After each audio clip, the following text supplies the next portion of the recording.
Республикабызда тамак аштын коопсуздугун сактоо маселеси эң орчундуу маселелерден. Бул айрыкча мектеп жана бала бакчаларда өзгөчө көңүл бурууну талап кылат. Балдарды ысык тамак менен камсыз кылууга бүгүнкү күндө бийлик дагы кызыктар болуп, бул учурдун маанилүү маселелерине айланды. Бул багытта республиканын аймактарында болуп жаткан иштер тууралуу өз кабарчыбыз Талбек Абдыраев айтып берет. Чолпон Ата шаарындагы Ишенбай Абдырасаков атындагы мектептин 4-классынын окуучусу Элнур мурдагыга салыштырмалуу сабактарда сергек отурат. Анткени мектепке киргизилген ысык тамак программасы негизинде үйүнө барганга чейин ачка болбойт. Күн сайын берилген ысык тамак анын табитине да туура келип, ден соолугуна да кам көрөт.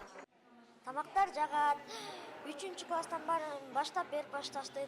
Мурда болсо компот менен булочка берчү. Азыр болсо ысык тамактарды берип башташты. Гречка, суп, жакшы тамактарды берип калышты. Курсабыз бияк кенен.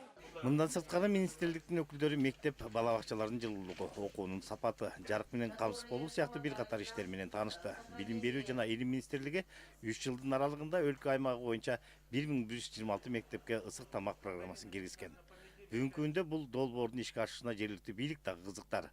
Айрым аймактарда бул программаны жалгыз эле башталгыч класстарга киргизбей, чоң класстарга да киргизүүгө аракеттер болуп жатат.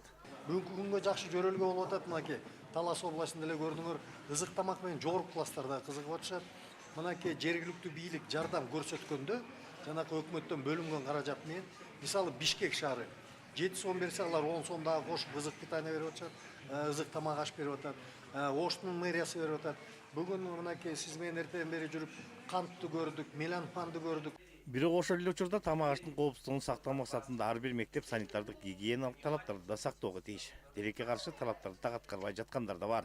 Ар бир идиш-аяк, жабдык туура сакталып, тамакка колдонгон азыктар маркировкаланган болуш керек. Ал эми менюга куурулган тамактар кошулбай, көбүнчө кайнатылган жана бууга бышылган тамактар берилүүгө тийиш. Тамак аштын коопсуздугун сактоо максатында ар бир мектеп санитардык гигиеналык талаптарды да сактоого тийиш. Тилекке каршы талаптарды так аткарбай жаткандар да бар экендигин моюнга алуу зарыл. Ар бир идиш-аяк, жабдык туура сакталып, тамакта колдонулган азыктар маркировкаланган болуш керек. Ал эми менюга курулган тамактар кошулбайт. Көбүнчө кайнатылган жана бууга бышырылган тамактар берилүүгө тийиш. Тилекке каршы көпчүлүк мектептерде медициналык кызматкерлердин жоктугунан улам менюну бухгалтер же башталгыч класстардын тарбия бөлүм башчылары түзөт. Ысык тамак программасы үчүн министрлик 500 миллион сом бөлгөн.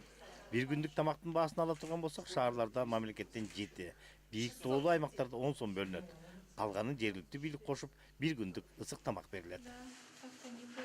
Талбек Абдыраев, Бакыт Жунушалиев, ЛТР каналы.